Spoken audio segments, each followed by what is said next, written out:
मित्रों, मैं रविंद्र आर्य भारतीय संविधान इतिहास फैकल्टी में इस YouTube चैनल पर आपका पुनः स्वागत करता हूं। आगे जो भारतीय इतिहास है, हमने पिछले वीडियो में जो आपके टॉपिक भारतीय इतिहास के पढ़ा चुके हैं। सिंधु सभ्यता पूरी कंप्लीट हो चुकी है। वैदिक सभ्यता का एक वीडियो अपलोड कर दिया गया है, आप उसे इस YouTube चैनल पर देख सकते हैं। अब जो आपका वैदिक सभ्यता चल रहा है, तो वैदिक सभ्यता में हमने पहले वीडियो में वैदिक सभ्यता का सामान्य परिचय कराया था। अब जो वैदिक सभ्यता में जो दूसरा पार्ट इस वीडियो के तहत हम समझाने जा रहे हैं, वह है वैदिक सभ्यता की उत्पत्ति कैसे हुई, वैदिक सभ्यता का विकास कैसे हुआ, वैदिक सभ्यता का संस्थापक कौन था, भारतीय संस्कृति में इसका प्रसार प्रचार कैसे हुआ। तो आज हम वैदिक सभ्यता में आर्यों की उत्पत्ति पढ़ेंगे, अर्थात वैदिक सभ्यता का विकास कैसे हुआ। आर्यों के बारे में, आर्य शब्द के बारे में एक प्रश्न आता है। आर्य शब्द का अर्थ होता है बहुत सर्वाधिक प्रश्न ये इसमें पूछा जाता है, या आर्यों की उत्पत्ति के संबंध में अर्थात मूल स्थान के संबंध में मत पूछा जाता है। ये दो क्वेश्चन। तीसरा जो चर्चित क्वेश्चन है इस टॉपिक में, वो आर्यों ने सबसे पहले भारत के किस भूभाग पर अपना निवास स्थान स्थापित किया था। ये तीन प्रश्न चर्चित हैं, बाकी और प्रश्न बनते हैं वो भी हमें देखना है, लेकिन ये तीन प्रश्न सर्वाधिक इस टॉपिक में से पूछे जाते हैं। इसलिए आप ध्यान रखें, इन तीन क्वेश्चनों के अलावा और कौन से प्रश्न बनते हैं इस वीडियो में हम ये बात करेंगे। तो बात करते हैं सबसे पहले आर्य की। क्योंकि हम जानते हैं वैदिक सभ्यता का जो संस्थापक है या जनक है, सीधा पूछा जाएगा वैदिक सभ्यता का संस्थापक, जनक या प्रचारक या प्रसार करने वाले कौन है। तो आपको पेपर में ऐसे ग्रुप दे रखे होंगे, तो आपको आर्य कबीला करना है, आर्य समूह करना है, क्योंकि ये मध्य एशिया से भारत में समूह के रूप में, झुंडों के रूप में आए थे, एक कबीले के रूप में आए थे। घुमंतु तो इनका जीवन था, लेकिन यहाँ ये स्थायी कैसे हुए वो आपको इस चैप्टर में बताई जाएगी। तो बात करते हैं अर्थात वैदिक सभ्यता का संस्थापक, जनक या प्रसारक कौन था। तो आपको आंसर आर्य करना है। अर्थात आर्यों ने एक नवीन सभ्यता, भारत में सिंधु सभ्यता के बाद भारत में नवीन सभ्यता आई, वह वैदिक सभ्यता आई, वह आर्य सभ्यता आई, वह आपके लोहयुगीन सभ्यता आई। अब बात करते हैं, जैसे हम शब्द बात कर रहे हैं आर्य। अब क्वेश्चन आ जाता है, आर्य किस भाषा का शब्द है। पाली भाषा, प्राकृत भाषा, हिंदी भाषा, संस्कृत भाषा। तो आपको आंसर संस्कृत भाषा करना है, अर्थात आर्य एक संस्कृत भाषा का शब्द है। अब संस्कृत भाषा का शब्द है तो इसका शाब्दिक अर्थ क्या होता है, अर्थात संस्कृत भाषा का शब्द आर्य है, इस आर्य का शाब्दिक अर्थ क्या होता है। तो ये आपको शाब्दिक अर्थ पढ़ना है, क्योंकि 10th क्लास में, 11th क्लास में, माध्यमिक शिक्षा बोर्ड की क्लास में NCERT किताबों में इसका अर्थ दे रखा है। एक इसका शाब्दिक अर्थ दे रखा है और एक इसका केवल अर्थ दे रखा है। तो सबसे ज़्यादा इसमें ये क्वेश्चन ये पूछा जाता है कि आर्य शब्द का अर्थ क्या होता है, या फिर आर्य शब्द के बड़ा शब्द पूछा जाएगा, अर्थात ये क्या है। संज्ञा है, सर्वनाम है, गुणवाचक शब्द है, व्यक्तिवाचक शब्द है, जातिवाचक शब्द है, ऐसे भी क्वेश्चन पूछ लिए जाते हैं। अर्थात आर्य कौन थे, आर्य कौन सी जाति के थे, इसके बारे में भी आपको यहाँ बताया जाएगा। अब देखिए सामान्य परिचय में, तो वैदिक सभ्यता का संस्थापक, जनक और प्रसारक कौन हो गए, आर्य लोग हो गए। और ये आर्य एक संस्कृत भाषा का शब्द है जिसका शाब्दिक अर्थ होता है सुसंस्कृत। लोग या सुसंस्कृत व्यक्ति। तो सुसंस्कृत लोग या व्यक्तियों को आर्य कहा जाता है। अब इसे सामान्यतः 3 व्याख्याओं में 3 परिभाषाओं में व्यक्त किया गया है। नंबर 1, सुसंस्कृत व्यक्ति या सुसंस्कृत लोग का मतलब है अच्छे आचरण करने वाला, अच्छे आचरण करने वाला। कि सर्वाधिक प्रश्न ये पूछा गया है, अब के साथ इस क्वेश्चन को पूछ सकता है कि इसका अर्थ क्या होता है, सुसंस्कृत व्यक्ति या सुसंस्कृत लोग। तो अच्छे आचरण करने वाला या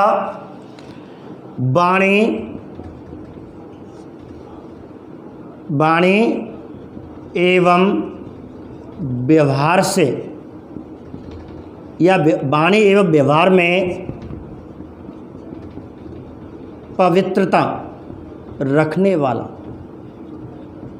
अर्थात वाणी जब भी कोई कथन या कहने के माध्यम से कोई भी शब्द अपने मुंह से या उसका जो व्यवहार होगा, उस वाणी और व्यवहार में हमेशा पवित्रता होगी, किसी के अहित में नहीं सोचने वाला, समाज के नियमों पे चलने वाला। अर्थात अब इसकी एक व्याख्या है कि समाज द्वारा निर्मित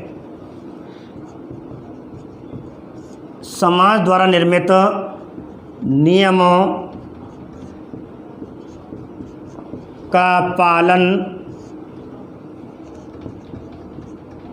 करते हुए,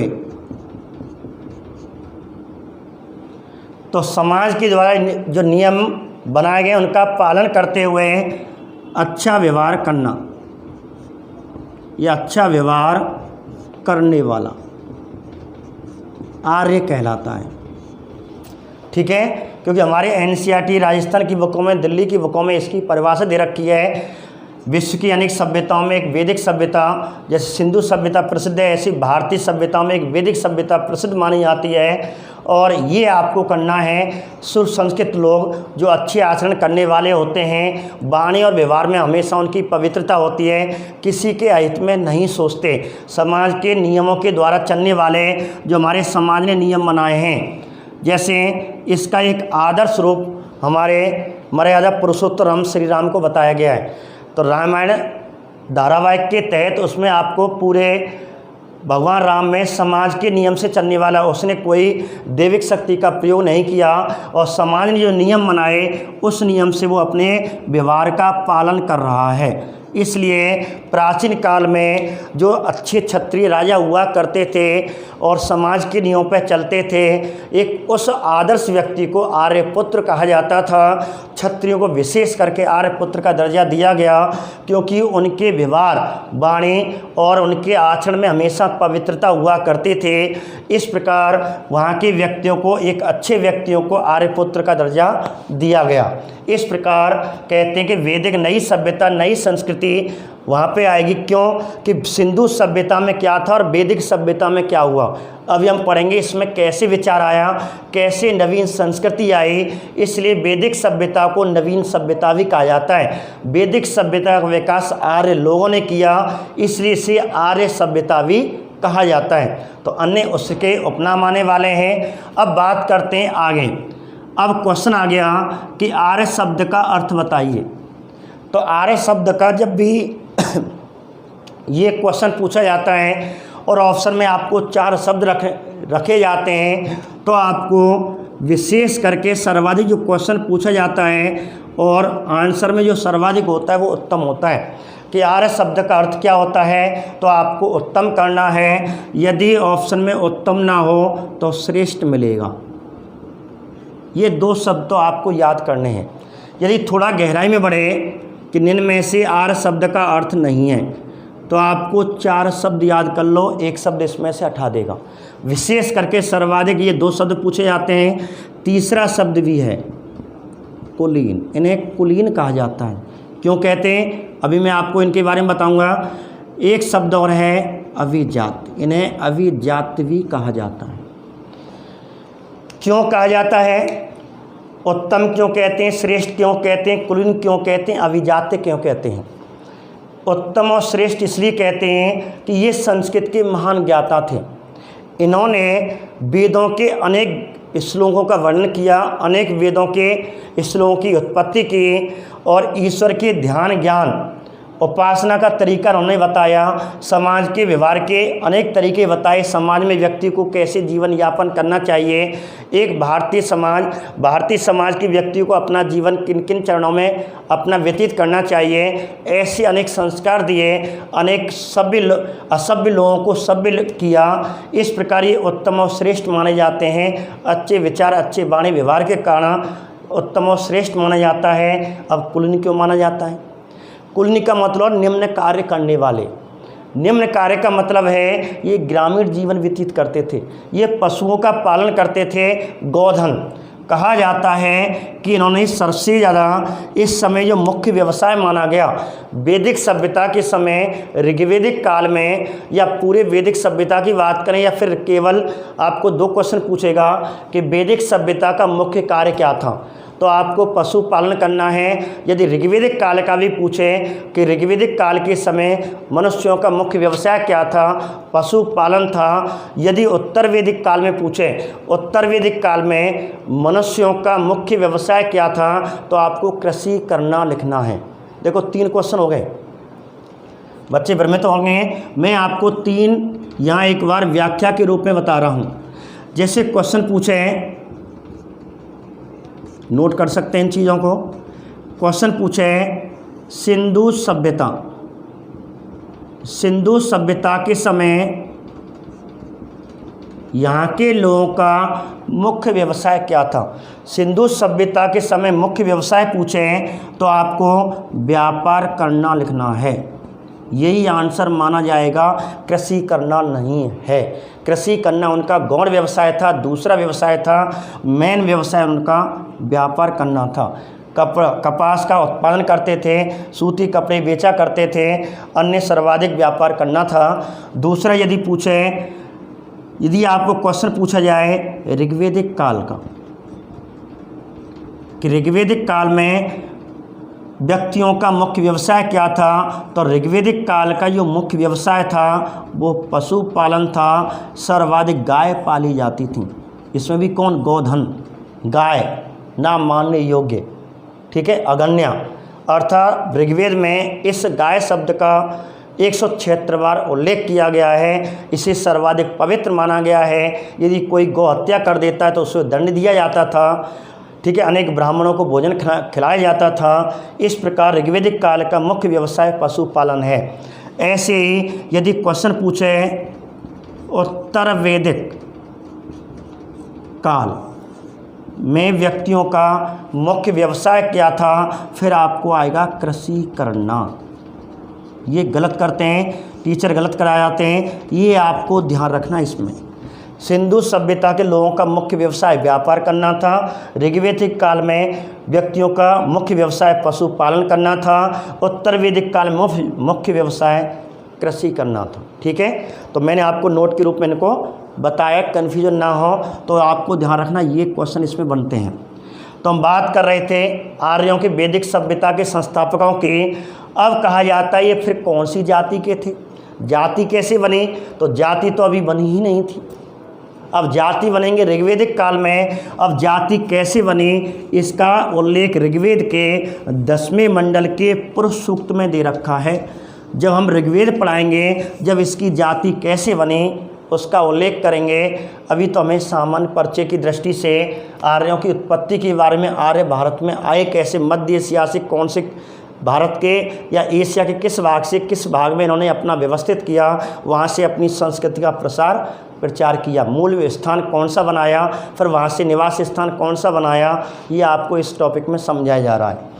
अब क्वेश्चन आ जाए, आर्य कौन सी भाषा का आर्य शब्द है, आर्य जातिवाचक है, कोई जाति होती या नहीं होती है, तो आर्यों की कोई जाति नहीं होती। ठीक है, एक बात ध्यान रखना, आर्य कोई जाति नहीं होती। ये एक शब्द है गुणवाचक। गुणवाचक, ये सब गुण हैं। अर्थात समाज की नींव पर चलने वाला, वाणी व्यवहार में पवित्र रखने वाला, किसी से अपशब्द ना कहने वाला, हमेशा अच्छे विचार रखने वाला और इस प्रकार समाज के नियमों को व्यवहार करते हुए अपना जीवन यापन करने वाला। इस प्रकार ये गुणवाचक है, कोई जातिवाचक शब्द नहीं है। आर्य, विशेष करके आर्य क्या होते हैं? वैदिक संस्कृति पर चलने वाले लोग। आर्य कहते हैं समाज की संस्कृति पर चलने वाले लोग, जो समाज ने हमारे नियम बनाए हैं। यदि हम समाज ने नियम बनाए और उसके विरोध में हम जाते हैं तो वो एक अनार्य व्यक्ति हो जाता है, अर्थात एक दोष प्रवृत्ति का व्यक्ति हो जाता है। इस प्रकार एक गुणवाचक शब्द है, ना कि कोई जातिवाचक शब्द है। तो आपको ध्यान रखना ये कैसा शब्द है, एक गुणवाचक है। अब बात कर रहे हैं कि आर्य कौन और कहाँ पर स्थापित किया। तो कहा जाता है आर्यों के बारे में सर्वाधिक जानकारी किनसे मिलती है। अब ये प्रश्न बन जाता है कि आर्यों के बारे में सर्वाधिक जानकारी का स्रोत कौन है, इनके बारे में सर्वाधिक जानकारी हमें किनसे मिलती है। तो आपको ध्यान रखना इनके बारे में सर्वाधिक जानकारी वेदों से मिलती है, संहिता 4 और वेदों से मिलती है। इन वेदों के आधार पर अब देखिए इसमें अनेक सिद्धांत दिए गए। ऋग्वेद में भी इसका मूल स्थान बताया गया, अन्य इतिहासकारों ने भी अपना मूल स्थान बताया। तो अगला जो टॉपिक, अगला जो बिंदु है वह इनकी मूल उत्पत्ति के संबंध में है, इनके मूल स्थान के संबंध में है। अनेक विद्वानों ने इन का स्थान, इनका मूल स्थान के संबंध में विवाद उत्पन्न किए। अंत में एक विवाद कहते हैं भारत सरकार, भारतीय पुरातत्व विभाग या भारतीय खगोल विभाग या दैनिक प्रवृत्ति के इतिहासकारों ने और एक मध्य एशिया को इनको माना, अर्थात मैक्स मूलर का एक सिद्धांत दिया था, उसको प्रमाणित किया। तो उसको पढ़ेंगे। इसका थोड़ा स्क्रीन फोटो लेकर के आपको आगे पढ़ाते हैं। देखिए अब हुआ क्या, वही मैं कहानी बता रहा हूँ। ये आए कैसे, ये आपने ठीक है इसे नोट करें। और इसके बाद हुआ क्या था, एक इतिहास मिलता है और एक प्रमाणित मत मिलता है। जो जर्मनी के व्यक्ति थे उन्होंने चारों वेदों का अध्ययन किया और अध्ययन यहाँ के भारतीय संस्कृति के महान विद्वानों के द्वारा एक प्रमाणित मत बनाया और काफ़ी गहन अध्ययन करके, अपना रिसर्च करके और यहाँ के ग्रंथों के माध्यम से उन्होंने अपना एक मत दिया। उसी मत के अनुसार कहा जाता है जर्मनी के विद्वान कौन थे? Max Muller. ठीक है, मैक्स मूलर थे और इन्होंने वेदों का अध्ययन किया, इसलिए इन्हें वेद पंडित भी कहते हैं। अच्छा प्रश्न है, निम्न में से किस इतिहासकार को वेद पंडित कहा जाता है? तो किसे कहते हैं? मैक्स मूलर को। कहाँ का व्यक्ति था? जर्मनी का। अब इसने क्या किया, जो प्रमाणित मत इसी को माना जाता है, प्राय सर्वाधिक मत का समर्थन करने वाले इसी को मानते हैं। वह क्या था कि प्राचीन काल में जब सिंधु सभ्यता का पतन हो गया, नाम मात्र के व्यक्ति बचे थे, जलवायु परिवर्तन है, कोई कहते हैं बाढ़ का आना है, सिंधु सभ्यता का पतन हो चुका था, कोई कहते हैं आर्यों का आक्रमण है।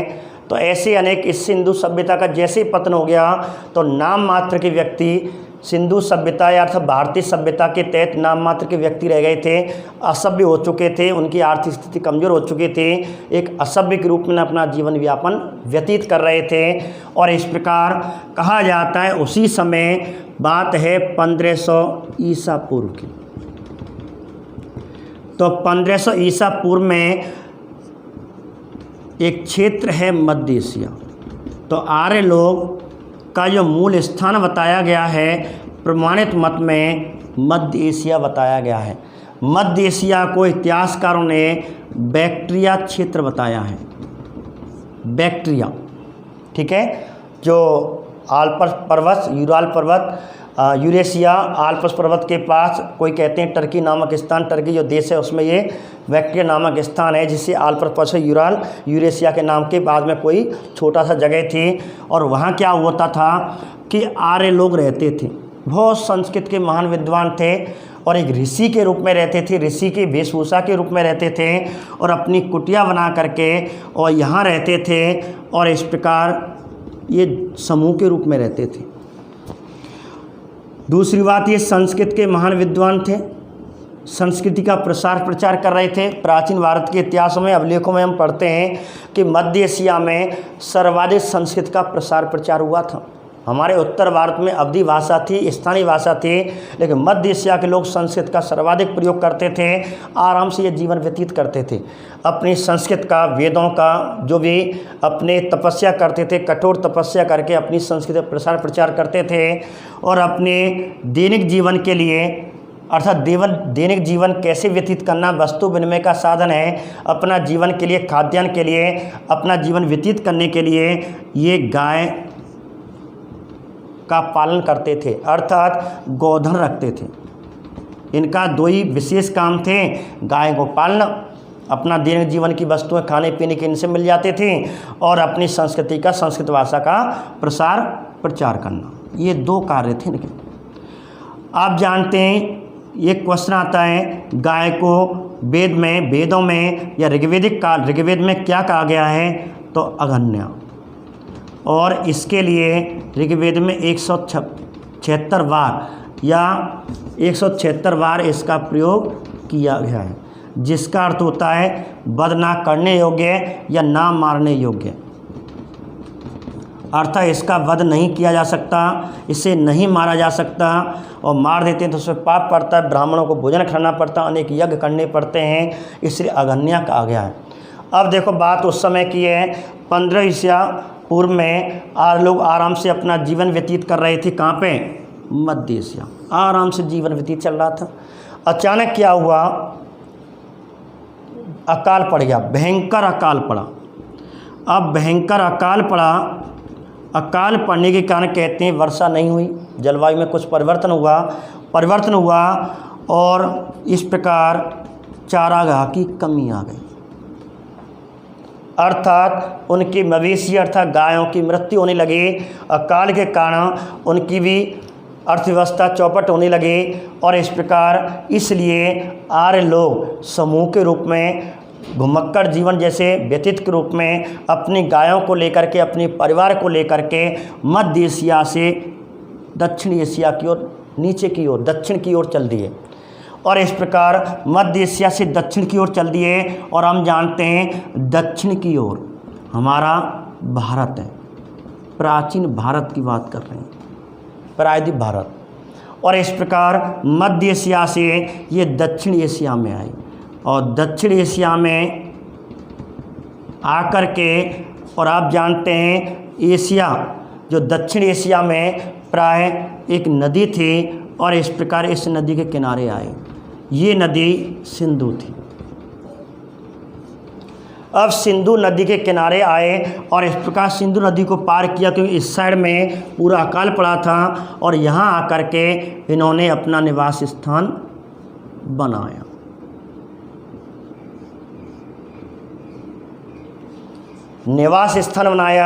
और इस प्रकार संस्कृत का यहाँ प्रसार करेंगे, अपनी गायों को यहाँ पालेंगे, यहाँ वो रहने लगे। इस प्रकार सिंधु नदी के पार में इस प्रकार ये स्थान जो पूछा जाता है, और ये स्थान था पंजाब। और ये बन गया क्वेश्चन आपका। क्वेश्चन 2 बन गए, आर्यों का मूल स्थान क्या था? आर्यों का मूल स्थान प्रमाणित मत के अनुसार मध्य एशिया था, जिसे बैक्ट्रिया कहा गया। और यदि पूछे आर्यों ने सबसे पहले अपना निवास स्थान पूछे पंजाब, मूल स्थान पूछे मध्य एशिया। इस प्रकार पंजाब में आए। अब जैसे भारत की मुख्य भूमि पर दक्षिण एशिया में आए, इस सिंधु और सिंधु नदी के आसपास के क्षेत्रों में अपना निवास स्थान बनाया, जिसे सप्त सैंधव क्षेत्र कहा गया। आगे करके अब कहते हैं यहाँ इन्होंने अपना निवास स्थान किया। अब इन्होंने क्या देखा? ऋषि मुनि की तरह थे, साधु की तरह थे, ऋषि मुनि की तरह थे, अपने परिवार सहित रहते थे। गायें अपने जंगलों में घूमती थीं, और इनके भोजन का प्रबंध भी इन्हीं के माध्यम से हो जाता था। और अब इन्होंने क्या देखा? यहाँ के व्यक्तियों को देखा। अब यहाँ के जो मूल व्यक्ति थे, मूल निवासी थे, जिस समय आर्य लोग मध्य एशिया से दक्षिण एशिया में आए, उस समय यहाँ के मूल निवासी असभ्य थे। अब इन सभ्य लोगों ने, ये सभ्य थे, इन सभ्य लोगों ने अर्थात आर्य लोगों ने जब इन असभ्य लोगों को देखा अर्थात यहाँ के व्यक्तियों को असभ्य कहा गया। असभ्य कैसे कि भाई आर्य लोग तो क्या प्रातःकाल पहले पैर में जगते थे, जैसे पहला पैर 3 से 4 के बीच में हो जाया करता था और अपने नित्य प्रति कार्य करते थे और नदियों में स्नान करके और पूजा पाठ करते थे, सूर्य को अर्घ्य देते थे, अपना पूजा पाठ हवन करते थे। इनका मुख्य कार्य कहते हैं वैदिक काल का मुख्य कर्म यज्ञ करना था। प्रत्येक कार्य वो यज्ञ कर्म से करते थे और इस प्रकार सुबह जग करके अपने नित्य प्रति नदी में स्नान करके और नहा करके अपना पूजा पाठ हवन के द्वारा अन्य भगवान ध्यान करके ईश्वर का आराधना करते थे और इस प्रकार अपने जीवन का हर कार्य वो यज्ञ से करते थे। और लेकिन यहाँ के लोग कोई इनका नियम नहीं था। सो रहे हैं तो 12 बजे सो रहे हैं। इस वर्तमान में आज को आदमी रात में लेट अबेर तक सोता है और सुबह 7-9 सूरज हो जाए 9 बज जाए जब जग रहा है। तो ये क्या है, एक दुष्प्रवृत्ति के लोग होते हैं। कहा जाता है भारतीय संस्कृति पतन होते जा रहा है कि हम जानते कि देवता और असुरों में अंतर क्या है। आज भी देवता असुर नहीं मरे। देवता वो होते हैं जो समाज की संस्कृति पे चल रहे हैं और असुर वो व्यक्ति हैं जो समाज की संस्कृति पे, भारतीय संस्कृति के नियमों के विरुद्ध चल रहे हैं अब भी हैं। असुर प्रवृत्ति के लोग वही माने जाते हैं जो रात भर जागते हैं या रात भर अन्य कृत्य करते हैं और हमारे समाज के नियम के विरुद्ध अपने कार्यों करते रहते हैं और इस प्रकार कहते हैं समाज के नियमों पर नहीं चलते और व्यक्तियों को हानि पहुंचाए, तो वो असुर ही हैं। अब भी हैं, अनेक प्रमाण दिखते हैं। तो कहने का मतलब है जब इन आर्य लोगों ने इन असभ्य लोगों को देखा, इनके मूल निवासियों को देखा, वो असभ्य थे। अब इन व्यक्तियों ने, ऋषि मुनियों ने यहाँ इन असभ्य लोगों को देखा, यहाँ के व्यक्तियों से बात की कि भाई आपका कोई नियम से कोई कार्य नहीं है, कभी जग रहे हैं, कभी खा रहे हैं, कभी नहीं खा रहे, नहाए नहीं, धोए नहीं, ऐसा क्यों, ऐसा क्या है।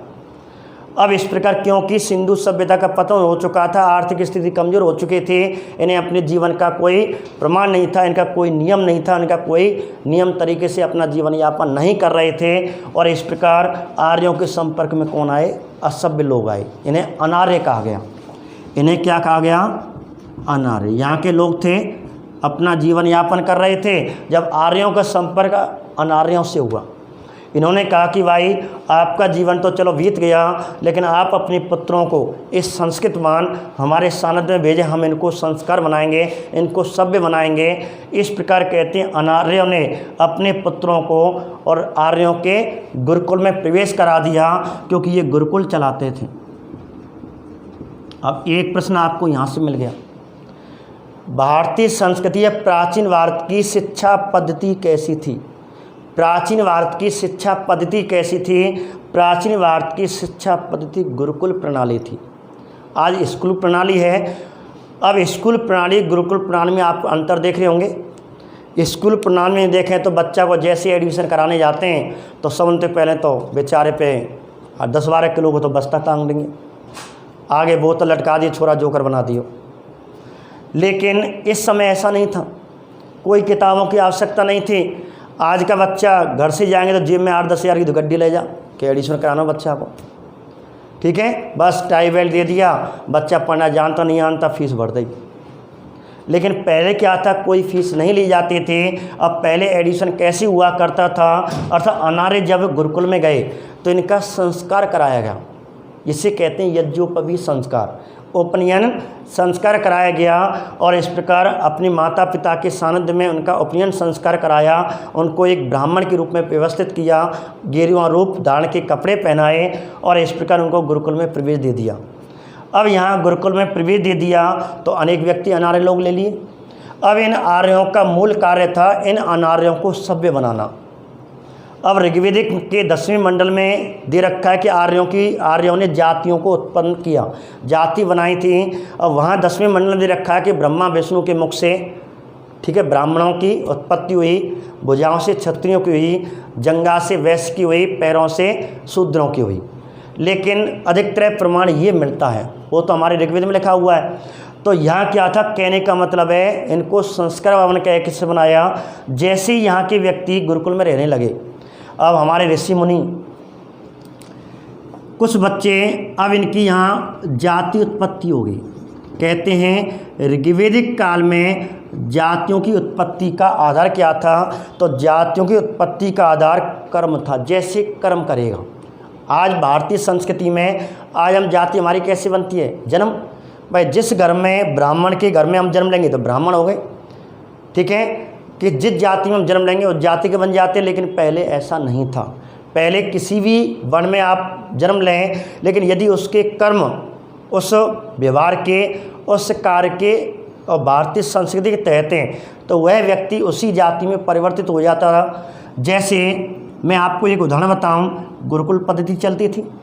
गुरुजी पेड़ के नीचे बैठा करते थे, अपने शिष्यों को सामने बैठा लिया करते थे। अब उनको ज्ञान ध्यान की बातें देते थे, वेदों का प्रसार प्रचार की, वेदों के श्लोक उनको समझा रहे हैं, भारतीय संस्कृति के आदर्शवासी विचार उनको समझाए जा रहे हैं। अब जो बच्चा, जो बालक कहते हैं कि एक अच्छे विचार से इन श्लोकों का स्मरण कर रहा है, अच्छा व्यवहार कर रहा है, अच्छा बुद्धिशाली हो गया, हर चीज़ वो जल्दी याद कर रहा है, तो इस प्रकार ऋषि मुनियों ने और इस प्रकार कहा कि बेटा कि तेरा कर्म इस भारतीय संस्कृति का, वेदों का प्रसार प्रचार करना होगा, तेरा कार्य अन्य लोगों को सलाह देना होगा। इस प्रकार आज से तू ब्राह्मण हुआ।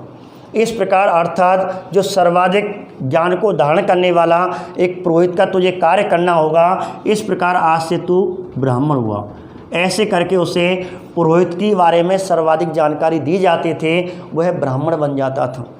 लेकिन कुछ बालक जैसे हमारी क्लास में होते हैं, एक तो बहुत ही जल्दी कैचिंग पावर अच्छी होती है, बुद्धिशाली है कि तू बुद्धिशाली है, इसलिए आज से तू ब्राह्मण माना जाएगा और तेरा काम होगा पुरोहित का कार्य करना, ठीक है।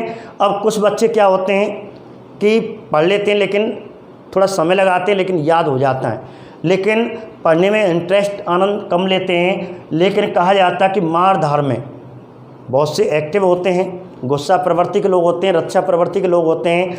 इस प्रकार यहाँ के ऋषि मुनियों ने उन बालकों में से दूसरा हिस्सा किया कि बालक कि भाई तू एक अच्छा ज्ञाता भी है, लेकिन ब्राह्मणों की अपेक्षा कम है, और इस प्रकार लेकिन तू रक्षा वर्ग अधिक है, तो तुझे हम रक्षा का कार्य देते हैं, अर्थात क्षत्रिय होगा। इस प्रकार उसे क्षत्रिय का कार्य दिया कि तेरा काम प्रजा की सेवा करना होगा और तू प्रजा की सेवा करेगा। इस प्रकार इसे क्षत्रियों के गुण सिखाए जाते थे। अलग क्लास लगती थी, मान लो कॉमन क्लास, एक अलग स्पेशल क्लास कि क्षत्रियों की रक्षा कैसे, क्षत्रिय अपनी प्रजा की रक्षा कैसे करेंगे, ब्राह्मण पुरोहित का कार्य कैसे करेंगे, वेदों का प्रसार प्रचार कैसे करेंगे। इस प्रकार अब एक बालक ऐसा है कि भैया गुरुजी मुँह पर ना पढ़ो जा रहा हूँ, मुँह पर याद ही ना हुए बस, लेकिन भाई घर के काम करा लो। ऐसे होते हैं बच्चे, बहुत एक्टिव होते हैं, जिस क्षेत्र में बच्चा बढ़ रहा है उसी क्षेत्र में सिखा दो। तो प्राचीन काल में ऐसे हुआ करता था, जो बच्चा जिस क्षेत्र में रुचि रखता है उसी को वही काम सिखा दिया जाता था, और वही बच्चा उसी वर्ण का माना जाता था। और वेदों को सर्वाधिक ज्ञान दान की बातें करने वाला ब्राह्मण कहलाया, और रक्षा करने वाला और इस प्रकार क्षत्रिय। और एक बालक जो व्यापार में बड़ा रुचि रखता था, इस प्रकार उससे कह दिया ठीक है भाई तू व्यापार किया कर, बहुत चतुर है, चालाक, कहते बहुत चालाक है, बनिया बननो जी से, कहते बनियागिरी चला रहा है, अर्थात बड़ी प्यार से, शालीनता से बातें करने वाला और अपने व्यापार को सुव्यवस्थित करने वाला। इस प्रकार कह दिया ठीक है भाई तू व्यापार में रुचि रखता है, तू चतुर है, चालाक है, और चल तू आज से क्या हो गया, और तुझे वैश्य का कार्य दिया जाएगा, आज से तू वैश्य हो गया। इस प्रकार वैश्य बना दिया। अब एक बच्चा कहते हैं बिल्कुल पढ़ाई में काम ही ना है, कोई कार्य नहीं हो रहा, कोई बुद्धिशाली नहीं है, कोई कार्य नहीं हो रहा, किसी चतुर भी नहीं है, बलशाली भी नहीं है, बुद्धिशाली भी नहीं है। अब ऐसे व्यक्तियों क्या करें? तो ऐसे व्यक्तियों को चौथा वर्ण दे दिया कि चल भाई तू शूद्र है और तेरा काम,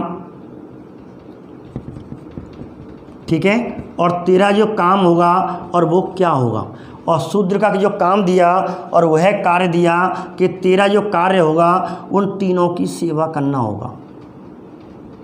कहते हैं चल तो पे काम है, तू तो झाड़ू लगा ले, चल भाई तू जा काम है कपड़ा धोला, तू यहाँ चले जा, अर्थात शूद्र का कार्य करेगा। और इस प्रकार इसे जैसे कार्य, जैसे छोटे निम्न कार्य करना, सफाई का कार्य करना है, इसको सौंप दिया।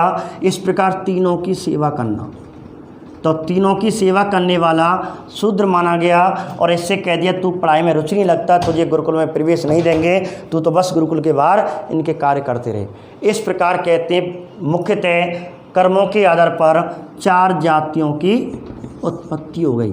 तो ऋग्वेदिक काल में पूछें कि ऋग्वेदिक काल में वर्ण का आधार क्या था, तो ऋग्वेदिक काल में वर्ण का आधार कर्म था, अर्थात ब्राह्मण क्षत्रिय वैश्य शूद्र। गुरुकुल में प्रवेश की अनुमति किसको नहीं थी, उपनयन संस्कार की अनुमति किनको नहीं थी, शूद्रों को नहीं थी। इस प्रकार आपके ये जाति कहने का मतलब है कि आर्य एक श्रेष्ठ उत्तम होता है, संस्कृत भाषा का शब्द है जिसका अर्थ होता है अच्छे आचरण करने वाला, एक सुसंस्कृत व्यक्ति, समाज के नियमों पर चलने वाला। और दूसरी बात ये आए कैसे, तो कहा जाता है इनका मूल स्थान मध्य एशिया था। अत्यधिक अकाल पड़ने के कारण ये अपने मवेशियों को, अपने परिवार को लेकर के मध्य एशिया से दक्षिण एशिया की ओर आए और सिंधु और सिंधु की सहायक नदियाँ अर्थात सप्त सैंधव क्षेत्र, अर्थात ऋग्वेदिक काल में आर्यों का केंद्रीय स्थान सप्त सैंधव क्षेत्र था। सिंधु और सिंधु के आसपास के नदियों के किनारे इन्होंने अपना निवास स्थान बनाया और इस प्रकार सबसे पहला निवास स्थान पंजाब बनाया। यदि दूसरा भी पूछ लें तो अफ़गानिस्तान माना जाता है, ये ऊपर गए, अफ़गानिस्तान से फिर ये जम्मू कश्मीर वाले क्षेत्र में आए। तो इस प्रकार सबसे पहले पंजाब, पंजाब के बाद अफ़गानिस्तान, ऐसे करके न्याय स्थान बनाया। यहाँ के असभ्य लोगों को, अनार्य लोगों को संस्कारवान किया, समाज के नियम समझाए, कितने बजे जगना है, क्या खाना है, कैसे पूजा करनी है, और इस प्रकार इनको एक ज्ञान दिया और भारतीय संस्कृति के समाज के नियम इनको समझाए। और जैसे जो व्यक्ति जिनके नियमों को पालन करेगा, धारण करता, जिसने वेदों का सर्वाधिक अध्ययन किया, एक बुद्धिशाली वर्ग था, उसे ब्राह्मण कह दिया। जो रक्षा कर सकता था, बलशाली था, भुजाओं में तीव्र था, उसे ज्ञानदान, क्षत्रियों में बड़ी अस्त्र शस्त्र चलाने बड़ी रुचि थी, उसे क्षत्रिय बना दिया। और जो व्यापार करने में चालाक व्यक्ति था, चतुराई व्यक्ति था, उसे वैश्य बना दिया। और जो तीनों काम नहीं कर सकता, उसे तीनों की सेवा का अधिकार दे दिया, उसे शूद्र कहा गया। ऐसे करके आर्यों ने एक नवीन संस्कृति का विकास किया। इस प्रकार वैदिक सभ्यता को क्या कहा जाता है, तो वैदिक सभ्यता को एक नवीन सभ्यता कहते हैं। ठीक है, तो इस प्रकार आ जाए नवीन सभ्यता किसे कहा जाता है, तो नवीन सभ्यता वैदिक सभ्यता को कहा जाता है। और वैदिक सभ्यता का विकास, प्रचार, प्रसार किसने किया, आर्य लोगों ने किया। इस प्रकार वैदिक सभ्यता के संस्थापक आर्य थे, इसलिए इसे आर्य सभ्यता भी कहते हैं। दो नाम आ गए, या आर्य संस्कृति भी कहते हैं। कि आर्य संस्कृति किसे कहा जाता है, वैदिक सभ्यता को। नवीन सभ्यता किसे कहते हैं, क्वेश्चन आ जाता है तो वैदिक सभ्यता को। अब बच्चे क्या करेंगे कि नवीन को मतलब पहले ही पहलो, और क्वेश्चन करेंगे सिंधु सभ्यता, जबकि आंसर आएगी वैदिक। और नवीन संस्कृति, नवीन विचार, नए परिवर्तन आना, वो नवीन सभ्यता कहलाती है। और इस प्रकार आर्य सभ्यता, आर्यों ने इसका विकास किया। लेकिन यहाँ के व्यक्ति, मैंने अभी आपको बताया था, यहाँ की कुटिया, झोंपड़ी, मिट्टी के मकान, झोंपड़ी, घास फूसों के मकानों में रहते थे, सर्वाधिक घास फूसों के मकान में रहते थे, एक ग्रामीण जीवन व्यतीत करते थे, गायों को चराते थे, ग्रामीण की तरह रहते थे। और इस प्रकार ये सभ्यता हो गई ग्रामीण सभ्यता। जबकि सिंधु सभ्यता कैसी थी, शहरी सभ्यता, नगरी सभ्यता थी, ये ग्रामीण सभ्यता मानी जाती है। दूसरी बात, यहाँ के लोग उत्तर वैदिक काल जैसे आएगा सर्वाधिक लोहे का प्रयोग करने लग जाएंगे, इसलिए इस सभ्यता में, वैदिक सभ्यता के काल में सर्वाधिक लोह धातु का प्रयोग होने लगा, इसलिए इसे लोह युगीन सभ्यता भी कहते हैं। जबकि सिंधु सभ्यता कैसी थी, कांस्य युगीन। सिंधु सभ्यता कैसी थी, इसका विरोध, शहरी। ठीक है, और इसके बाद एक और क्वेश्चन आता है, सिंधु सभ्यता मातृसत्तात्मक सभ्यता थी, सर्वाधिक नारियों की मूर्तियां मिलने के कारण। लेकिन यहाँ सर्वाधिक जो नियम बनाए गए, ऋषि मुनियों ने बनाए, पुरुष वर्ग ने बनाए, पुरुष प्रधान था, इसलिए पितृसत्तात्मक सभ्यता थी। ठीक है, पितृसत्तात्मक सभ्यता थी। लेकिन कहा जाता है कि इनका जो, यदि इतिहास के बारे में पूछे, आद्य ऐतिहासिक काल में इनका विकास हुआ, और आद्य ऐतिहासिक काल में ही सिंधु सभ्यता मानी जाती है, दोनों में आती है। ये ध्यान रखना, विशेष करके ये कॉमन है, लेकिन ये भिन्न है 5 शब्द। तो आपको इसमें से क्वेश्चन बना सकता है कि वैदिक सभ्यता के बारे में असत्य कथन है, तो आपको इनमें से कोई एक सिंधु सभ्यता के शब्द को रख देगा, जैसे यहाँ इनमें चेंज कर सकता है, इन तीनों में चेंज करेगा, बाकी कॉमन है। ग्राम के शहरी कर सकता है, लोक की जगह कांस्य कर सकता है, पितृ के मात्र कर सकता है। तो आपको ध्यान रखना है, इस प्रकार वैदिक सभ्यता में आर्यों की उत्पत्ति मध्य एशिया से मानी जाती है। अब आर्यों की उत्पत्ति के मत पूछे जाते हैं, तो सबसे प्रमाणित मत किसे माना जाता है, तो आपको आंसर करना है मध्य एशिया। लेकिन कुछ अन्य मत दिए गए, कभी कभी मतों के बारे में सुमिलित वाला क्वेश्चन पूछ लेते हैं। एक क्वेश्चन तो ये हो गया। अब सुमिलित वाला क्वेश्चन क्या पूछते हैं कि 4 मत आपको याद करने हैं। हम जानते हैं भारत की एक विशेषता होती है, यदि कोई व्यक्ति बढ़ रहा हो, उसे खींचने वाले, टांग खींचने वाले अनेक पैदा हो जाते हैं। अब इसलिए ये तो हमने कहने की बात है, अब इसमें कहने का मतलब मैं बात कर रहा हूँ इसके प्रमाणों की, मतों की मूल स्थान।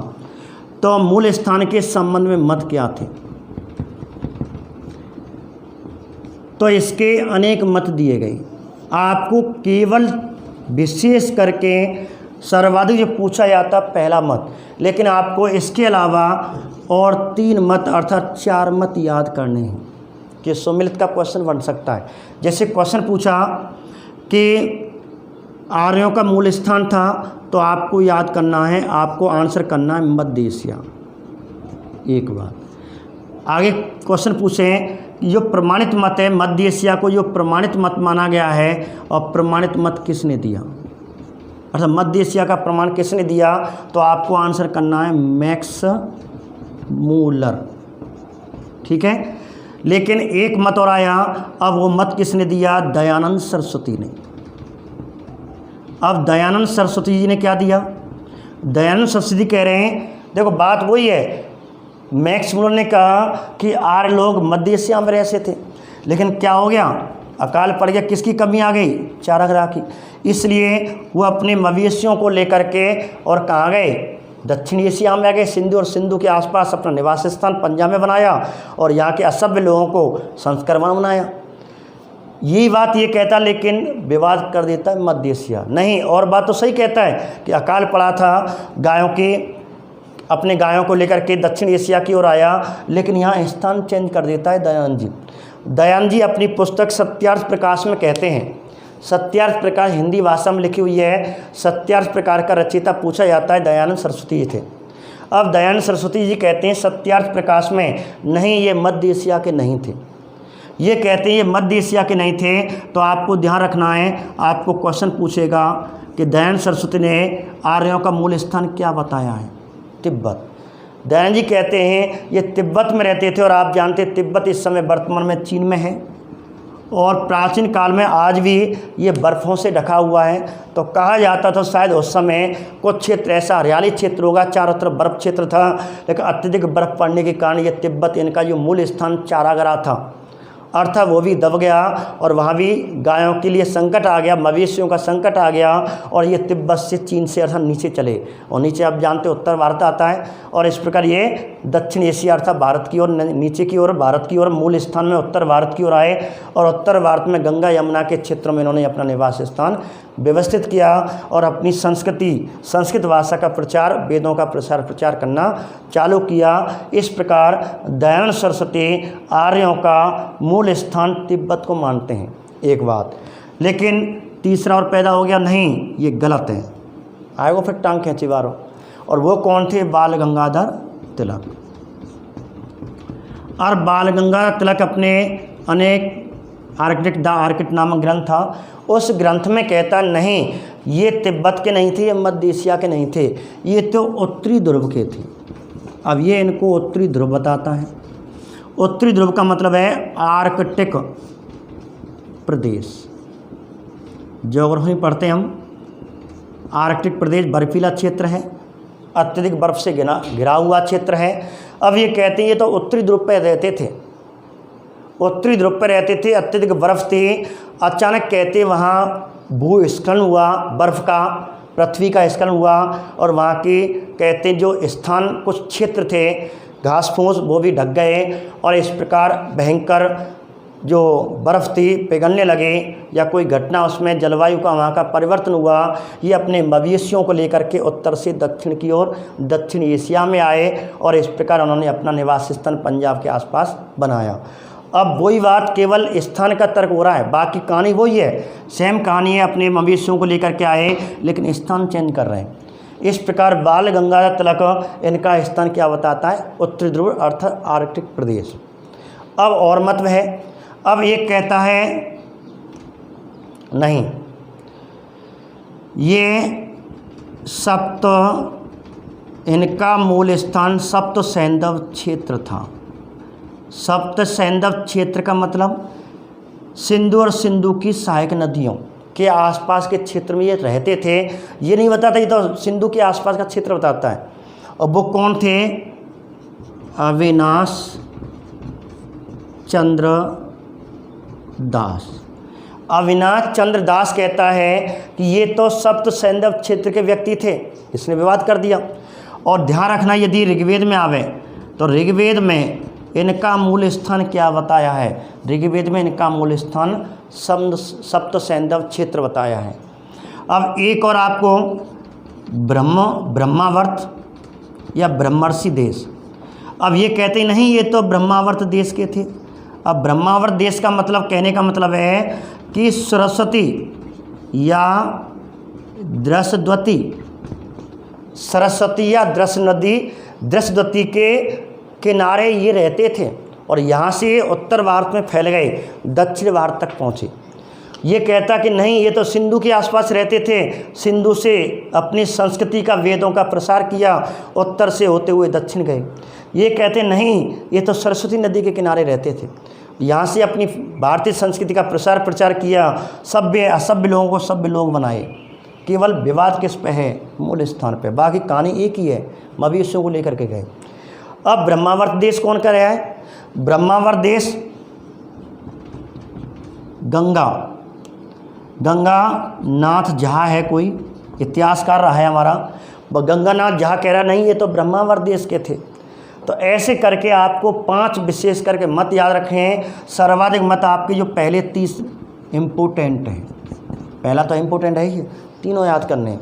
अब याद करने का आपको तरीका कभी कभी सुमिलित करने के लिए आ जाते हैं, तो इनमें से कोई 4 दे देगा। अब आप सुमिलित कैसे करें, तो आपको एक संबंध की ट्रिक मैं आपको बताऊं। मध्य एशिया माँ से मैक्स मूलर, ठीक है। दूसरा ती से, ठीक है, ती दूसरा कहते हैं, ती तो इसमें भी है, तो ती से ती। दूसरा एक बात और है, तीव्र, और तीव्र आयो दया में आनंद, तीव्र आनंद आयो, दया आनंद, ठीक है। और ती सरस्वती से भी क्लियर हो रहा है, ऐसे मिल लेना। अब उत्तरी, अब कहते हैं उत्तरी ध्रुव, और ध्रुव नाम का एक बालक हुआ था और उत्तर में एक ध्रुव तारे के रूप में व्यवस्थित हुआ।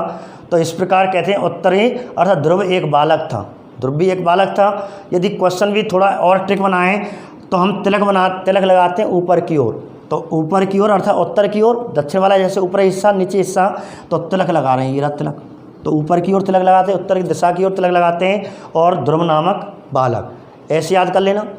तीसरा, चौथा कैसे याद करना है, सप्त सैंधव क्षेत्र अर्थात 7 बार विनाश है वो, बस इतना याद कर लो, कै बार विनाश, 7 बार विनाश है वो, ठीक है। एक बात। अब ब्रह्मा का मतलब ब्रह्म ऋषि, और ब्रह्म ऋषि पूजा पाठ किस नदी के किनारे सर्वाधिक करते थे, आज भी करते हैं।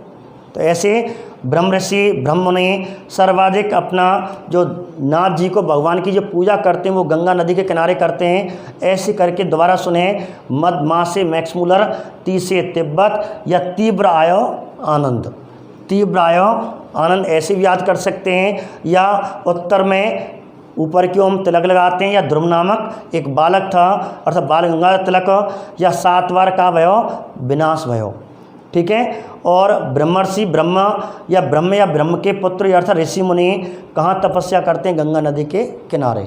ऐसे करके आपको ये मत प्रमाणित होता है। इस प्रकार आज मैंने आर्यों की उत्पत्ति के बारे में बताया।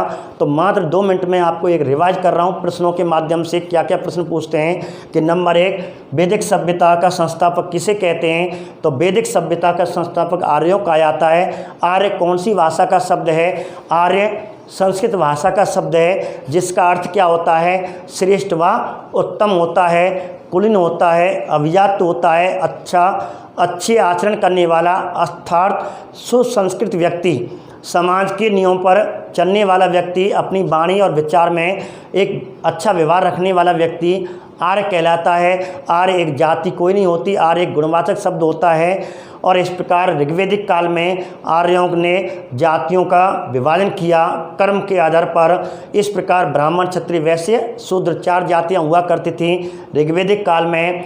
और आर्यों का जो प्रमाणित मत है वो मध्य एशिया है, मध्य एशिया। और इस प्रकार ये प्रमाणित मत किसने दिया था? मैक्स मुलर ने दिया था। और तिब्बत वाला मत दयानंद सरस्वती ने दिया था। उत्तरी ध्रुव का मत बाल गंगाधर तिलक ने दिया।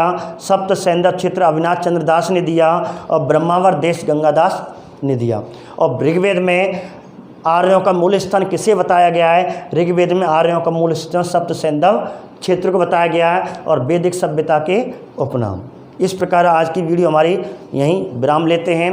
कल की वीडियो में जो कल की वीडियो में चलेगा वो चारों वेदों के बारे में चलेगा। धन्यवाद।